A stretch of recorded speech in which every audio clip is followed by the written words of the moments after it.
Here, Luke chapter 2, verses 25 to 28. At that time there was a man in Jerusalem named Simeon. He was righteous and devout and was eagerly awaiting for the Messiah to come and rescue Israel. The Holy Spirit was upon him and had revealed to him that he would not die until he had seen the Lord's Messiah. That day the Spirit led him to the temple. So when Mary and Joseph came to present the baby Jesus to the Lord as the law required, Simeon was there. He took the child in his arms and praised God. Simeon lived in Jerusalem. He was a devout Jewish believer and someone who listened to the Holy Spirit of God. He was waiting for the promise that had been made to Abraham and spoken of by the prophets to come true. The promise that God would deliver Israel. But he was also waiting for the personal promise that God had made to him, that he would see God's anointed one, the Christ or Messiah, before he died.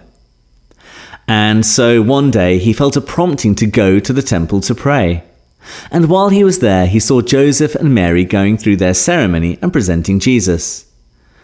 Even though Simeon was old, he trusted God's promise.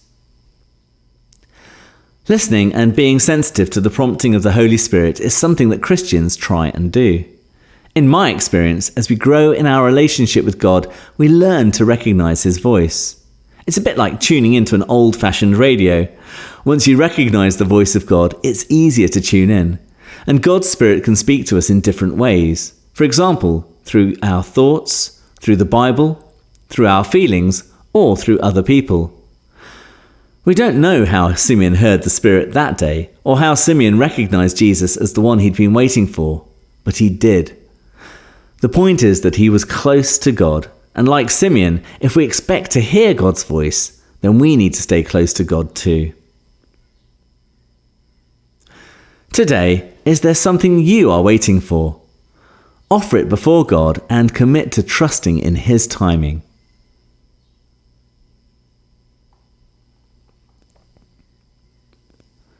Holy God, I will trust in your timing, both for myself and the situations I'm facing. Help me be sensitive to your Holy Spirit, that I might hear your voice and follow your will for my life, this day and forever. Amen.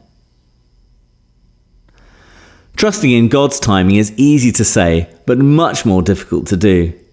How can we be like Simeon and trust in God's timing without being impatient or losing hope?